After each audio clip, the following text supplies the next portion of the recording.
In today's podcast, we are delighted to welcome back Peter Walsh. Now, if you remember, we talked to Peter in episode 270 all about the power of clutter and the hold that it has upon us. Now we're here to talk a little bit more about TV shows, how we put them together and how it differs from a real-life organising project. We talk about the Decluttering TV show that he's an executive producer on. We talk downsizing and we talk neurodivergency. So what a treat we're going to have today. Let's dive straight in.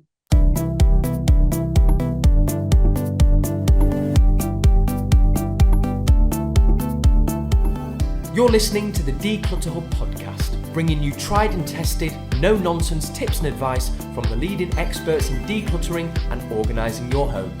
Now here's your host, Leslie Spellman.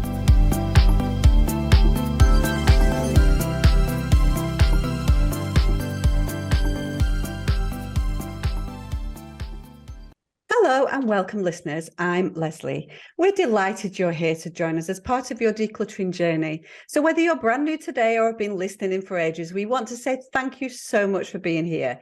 It means so much to Ingrid and I that you turn up every week to listen to and support us while we talk all things decluttering and organising. We'd love to help more people with their quest for a clutter-free home, and our podcast is a fantastic way for people to be inspired to take action. We have a favour to ask. If you like what you hear, be sure to hit the follow, subscribe or like button on your podcast player. Share us with your friends or share your thoughts on the podcast by leaving a review. So we're back. It's part 2 and we've got the incredible Peter Walsh here talking about us. I hope that you've all listened to part 1 where we unpacked some of the emotions relating to clutter and we talked about lots of different things. So you need to tune into that podcast to find out all about it. So we're just going to carry on this brilliant conversation. We started to talk about the role of a professional organizer and how empathy and non-judgment are the key skills involved in that. So I want to talk about your world as a professional organizer. So obviously you come from a background of caring about people and understanding the psyche of people. So how did this all begin? It's a great question. Look, by accident. I mean, I have a very, very mixed background. I'm not sure anyone woke up one morning and said, I'd like to be a professional organizer. I mean, maybe they did. I certainly did not. I mean, I was originally a teacher. I trained initially as a primary school teacher. I worked in drug abuse prevention. I worked in health promotion. I worked producing interpersonal skills training for corporations. And 20 years ago, I was asked to audition in the United States, and then I was doing organizational change, producing training programs for organizational change in businesses. That's why I went to the United States from Australia nearly 30 years ago. And about 20 years ago, I was asked to audition for a television program around organizing in the US. And I did so largely because I knew nothing would ever come of it. And here I am 20 years later. And weirdly, that program was a weird confluence of, teaching kindergarten kids, health promotion, risk reduction in drug abuse prevention, interpersonal skills training, a love of architecture, all of it weirdly came together in a confluence as a professional organizer. So, serendipity, I guess, is the best word to describe how it all came together. And I have a master's in educational psychology. All about the psychology, right? So it's all of those things are about people, the emotions related to people and the situations that they find themselves in and trying to unravel. But to be honest, I think the best training was, teaching primary school children. Right. And I think it's just, I realized this year in the 4th season of Space Invaders, I think I was decluttering, I think, my 5,000th space. Oh, wow. Working on the show. So, I've been doing it for a very, very long time. And it's just working with people. I love working with people. I love helping people get out from under, the crush of their stuff. I think it's very liberating and, it's great. I think I've learned more from the people that I've worked with than they have from me, for sure. It's a privilege. The bottom line is it's a privilege to be able to go into people's homes and help them this way. And just to see the types of people, like, and the jobs that people do, and you're like, is that a thing? Like, so it's so exciting. And my sort of, and you're absolutely right, that people don't wake up one day and say, I want to be a professional organizer. Although a lot of people are seeing things now and going, that sounds like a job that I would absolutely love. The way that I came into professional organizer, I spent a couple of years in my early 30s in the States, and that was the first time. So I was in New Jersey for a couple of years, and that's the first time, I think, where I saw you on TV for a start, and the first time that I knew that professional organizing was a thing, because it's fair to say in the States it's been around a lot longer than it has in the UK and probably Australia as well. And so that sowed a seed. And then I came back from the States. We renovated a derelict property that was lived in by a compulsive hoarder. And so the house was cleared when we bought it, but it was in real wreck and ruin, really. And people in the neighborhood were so excited to see the change in the house, because obviously it had been an eyesore. People had not liked it. People had things to say. People would have talked about it. This is 15, 17 years ago as well. So people weren't quite as enlightened as they are today.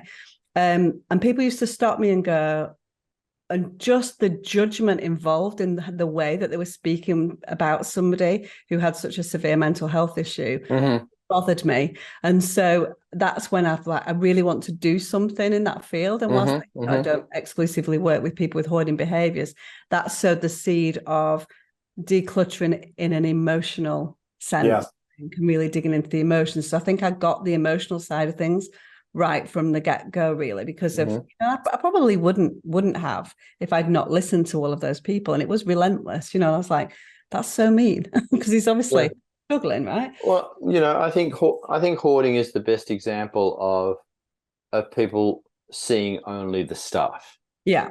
And judging from that point of view. If you just clean up the stuff, then everything will be okay. Yeah. And the level of judging around that, is astounding. And you see it constantly, even in family members, who will take someone away for a weekend and clear all the stuff out of a house and think, well, that's the problem solved. And, who fail to understand that exacerbates the problem beyond belief. Yeah. And that's actually a very cruel thing to do. Oh, yeah, absolutely. Absolutely. The most important thing about a decluttering journey is that people need to feel in control of the decisions that we're making. And as soon as you have that lack of control, that's when you start to get nervous and worried and resentful. And, you're the same as us, Peter. You will see people, 20, 25 years down the line, when somebody has wrestled something away from them when they didn't expect it, and they're still talking about that one item today, 25 years later. And that's the crux of why they've continued to keep stuff for so long. And so it's tough. So hoarding behaviours is a tough thing to work through, and definitely needs intervention from more than just a professional organizer. But how do you think then, so you came into it from a sort of, you had the skill set obviously required to be a professional organizer. Then you learned the practical application of that. You had the TV working alongside that. Let's talk about the TV shows, because I think professional organisers in general have a little bit of a love-hate relationship with TV shows. For sure, with good reason. With good reason. The very first time I spoke, not long after Clean Sweep aired, I was invited to speak at the what was then the National Association of Professional Organisers in the United States, and I was not received very well at all. And I actually I gave the keynote talk at that conference. I think it was in San Francisco, if I remember correctly. And I think there were more than 800 people, maybe close to 1,000 people. And I started my keynote by asking, how many of you think I should not be here speaking? And a good number of people put their hand up. And there were quite a number of people who felt I absolutely should not be the keynote. And I understood that, because what you see on TV is not real in some senses. That, I have a team behind me helping me. And this was in the early, this is 20 years ago. Audiences are way more sophisticated now and understand that, how things work. It's interesting that generally one has to be, I'm not known for my subtlety, but, a lot of TV shows are absolute bullshit in terms of the way what you see. I fortunately have enough experience and enough, power, I guess is the word, that I'm an executive producer of the TV shows that I'm now on. The TV shows that I'm now on are absolutely factual. There's no faking the TV shows that I'm on. There's no pretend. So what you see absolutely happens, and there's no stacking of the rooms. There's no faking of the emotion. There's none of that on the shows that I make. There's none of that. So, and I'm very proud of that. So, but there are people who help in, and what you see done, like I, for example, go through over 500 boxes of clutter, moving boxes in 2.5 days with the family. And it's a massive amount of work.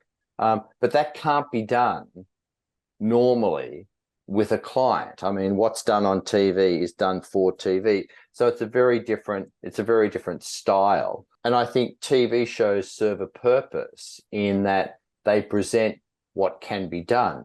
But a lot of TV shows, you have to understand, are done for TV. And I would think that, I think that people are smart enough to see shows that are basically fabricated. And there are some TV shows that I think are just absurd. And I'm not going to name those, but I think that there are a lot of shows around hoarding that are more damaging, that should never be on television, particularly hoarding shows that are just, if you were to produce shows, if you were to replace the hoarding component with someone who wasn't a hoarder but who was bulimic, for example, and to replace the clutter with food, that show would never make it to air. Yeah, you're right. And yet we're prepared to watch the torture of that person with their stuff, but we would never watch that same program if it was someone and we were playing with their food, if they had a food related problem. And yet it's really okay hard to watch it as a professional organizer. So I stopped watching. People imagine that we watch them, and I'm like, as a professional, I find some TV programs, not yours. I've not seen yours, and I know people love yours, and I'd love it to be in the UK that it's not. And I know that you'll do it in the right way, but you need to be an executive producer to make sure that happens, right, Peter, which a lot of people have not got. But I stopped watching the programs because I found it so distressing to think about what that person was feeling like behind the scenes as all this stuff, just the very fact that there is a skip there and the stuff is going out 15 people, and it's just like, oh, this is just so fast. But I guess people that choose to then go onto TV shows will know what that represents in terms of the volume. So for some people it is, you will have done it as well. When we're looking at different strategies with clients, it is about a volume. Sometimes we go down to 80% of the stuff in your home is going to leave. Are you ready for that? That's not my first line, of course, but do you know what I mean? That's something that we might use further down the line. And so I guess that people understand that because they will have seen the show, people talking to them and all that kind of stuff. But yeah, sometimes it's too tricky to watch. And so I say, but we do have a love-hate relationship, because equally there are people who watch shows like that who pick up the phone to ask for professional help as well. So, it shows people that that's possible, as you say, but it also, But see, the thing is, when you're working on a TV show, I have a team of 30 people working with me who can move stuff, who can lay stuff out, who can facilitate the whole process, who could arrange things in light categories so you can move through things very quickly. It's a whole different process than if you're working with them, with a small team one-on-one. And in truth, when I have never done a show, in the last 4 series, for example, of Space Invaders, when people haven't let go of 80% of the stuff they've started with.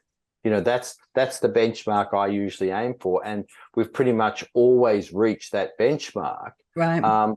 And that has often come with, a lot of tears. But that's the benchmark I aim for. But people coming into the process understand that, are often very reluctant.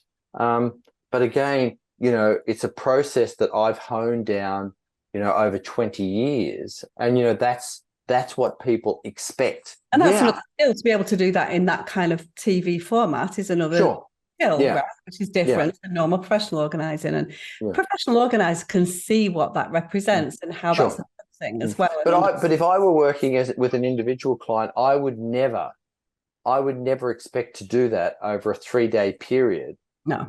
With a person. It would be insanity. It's just completely unreasonable to expect to be able to do that speed and that process within that time frame. It's just completely impractical. Exactly.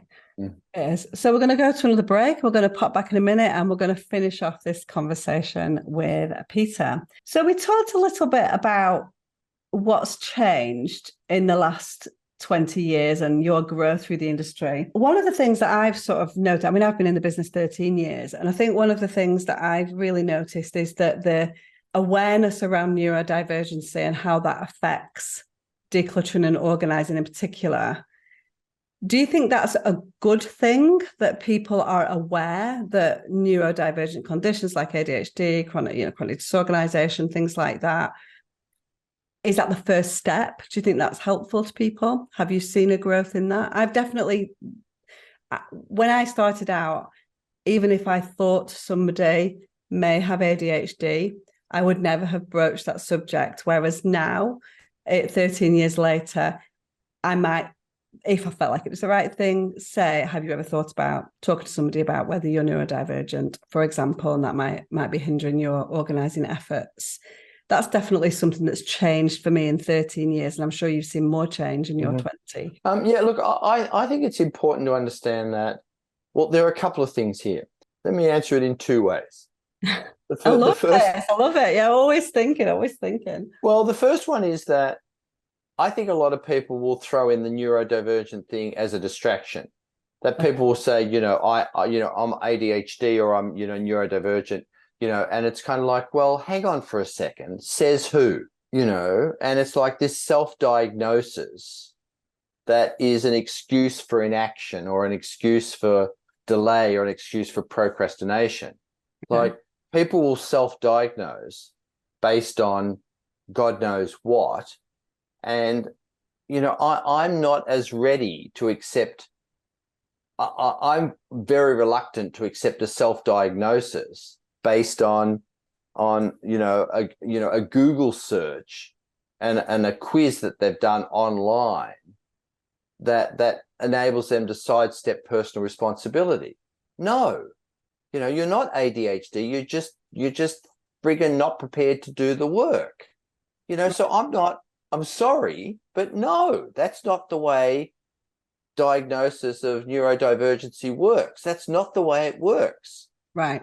And so you think it's much more about personal responsibility? Yes, often right. It is. Who says you're ADHD? Well, my sister's brother says I act like he does. Well, no, that's not how it works. So if people have got to that stage of a diagnosis, then do you who has diagnosed them? Like, that's the first question. Who has diagnosed you? Right, okay. So you don't just accept a diagnosis. Who has diagnosed you? And when you ask that question, the level of professional diagnosis drops very dramatically. Trust me. It's like, oh, well, So, you're not ADHD because you tell me you are. So slow the bus down for a second, Tiger. Slow the bus down. So that's one. Two, if you're seriously neurodivergent, then let's look at different strategies. I'm all for looking at different strategies for dealing with that. And that, in the same way that, if you have a bad back, then let's sit you down rather than stand you up for working with your stuff. You have to look at strategies tailored for the individual, whether that's a psychological issue, a physiological issue, a mental issue, then clearly we have to take account of that depending on on the issues for that specific client. So yes, of course, I'd take into account that, but not based on a self-diagnosis that basically is fantasy. And unfortunately, in this day and age, there are way too many fantasy diagnoses. Right. Don't just accept it because someone tells you that. So I suppose it's a bigger question than just in the organising world, isn't it? Whether, sure. Yeah, it kind of runs a little bit deeper. And so I think that, my experience of it is certainly that, predominantly people in our world are women, probably middle-aged women. There are, certainly in the UK, you're hard pressed to get a diagnosis. So they're not coming from nowhere. Do you know what I mean? It's hard to get into the kind of mechanics of getting that. And so, but yeah, there's an enlightenment that's coming, and that it's explaining some of their behaviors sometimes. Obviously, things are on a spectrum. There are people who are really, really struggling with it. But we've always been, even though in that 13 years that I've been working, I've always worked, particularly ADHD is a strong one, I guess, in this world. But we've always found individual strategies, because no two people with ADHD are going to operate in the same way, because they've got all the factors that are coming in. So yes, there are things that are going to work well for ADHD, people that are distracted, labels, whatever, open shelving, all that kind of thing. But in general, the principles are exactly the same, whether or not you're neurodivergent or not, in terms of the way that you organise and things that are going to make your life that little bit easier. So, okay. So we're nearly done, Peter. Before we go, Peter, I really want to talk about your latest book, which is all about downsizing, because that's something that you went through with your own family recently. And one of the things that you talked about in the book was that you were reframing downsizing from an overwhelming chore to a rejuvenating life change, which I absolutely love, because it's something that people with clutter, it fills them with fear and dread, having to try and chop their house with 6 bedrooms into a 2-bedroom retirement property. So how did you explain the concept of the book a little bit, and how you think you can change that mindset into something that feels rejuvenating? Yeah, it's interesting. After my mother passed away, I've 3 brothers and 3 sisters. And basically, it's one thing to talk in the third person about downsizing, and it's another thing to kind of do it personally, and if you have siblings, in this case, it was a little bit like, the United Nations coming together to downsize the family home, and it was kind of bringing together 20 years of experience and to downsize the family home, and it really helped me to laser focus the whole question of, downsizing and what it's about, and to look at my work with particularly older people moving into retirement. And again, to bring together a whole lot of different threads that the largest hurdle to downsizing, when you look at, no matter where you are, whether it's, in the UK or whether it's in North America or in Australia, that time and again, the research shows that the largest hurdle to downsizing is letting go of the stuff in our homes. This fear of dealing with the stuff in our homes. You can call it clutter, it doesn't matter what you call it, but the accumulated stuff of lives in our homes. And it's because all the stuff in our homes represents this life journey of ourselves and our families. And so to be able to take the what I call the treasures of that journey, to be able to pull from all of that the best of the best, and to distill from that the items that best represent the highlights of our life's journey, and to use that as the foundation for stepping into what's next. Like, you can either surround yourself with that stuff and sit amongst that as a shrine to the past, all of that, or to pull out the treasures and to use that as a foundation for stepping into what's next. So you can see that either as an anchor holding you in the past, or as the foundation to remind you of what was most wonderful of your life, and to use that as the basis for saying, these are the most fabulous things that represent what's come before. Now let's use this as the foundation for stepping into the wonderful things I still have to create. They're your two choices. And for me, that's what the book's about. This is how you can take the latter part, find the treasures, extract them, and use them for creating your new future. And that's basically the summary of the book. And this is the process for doing that. And the book is all about letting go the things from the past, but holding on to the most important stuff and using that as building blocks for the future. And, you know, I've spoken internationally about this, and again, people have come back and said, wow, distilled, it's basically a very simple step-by-step process for how to handle that. And it's really helped me to do that because, you know, your life's not over. I hate the term retirement. You know, it's such an awful word. And we're of an age now, we're at a stage in life development where people don't retire anymore. You know, my dad retired. I will never retire. We don't retire. Retire suggests withdrawal. Yeah. You know, and we just don't retire. I'm never going to retire. You know, there's now early childhood, there's adolescence, there's middlescence. That's the new term for, you know, 40s and 50s. Well, there's not. I now call this 60s plus. I don't call that retirement. I now call that effervescence. That's the term I'm using for that age group. Brilliant. That's effervescence because it's all new. You know, we're sparking newness. So you have to get prepared for effervescence. And that's what this book's about, preparing for effervescence. And, you know, it's easy to do. So choose that rather than sitting at home surrounded by all the stuff from the past, but use the best of that to propel yourself into the future. Amazing. Well, thank you so much, Peter. It's been an absolute pleasure to have you on the podcast. Pleasure's mine. Ingrid will be devastated, of course, that she is not here.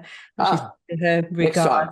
And next time let's do this again. Like, it's my turn next time for sure.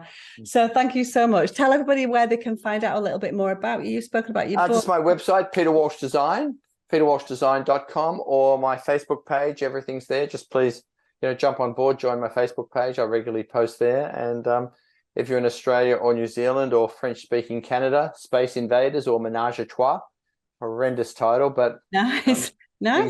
You can see me speaking French. Moi. And lovely to be part of this. Thank you so much for the invitation. Oh, thank you.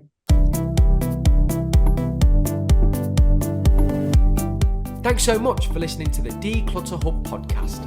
Don't forget to subscribe to us in your podcast player so you don't miss an episode, and we'll see you next week.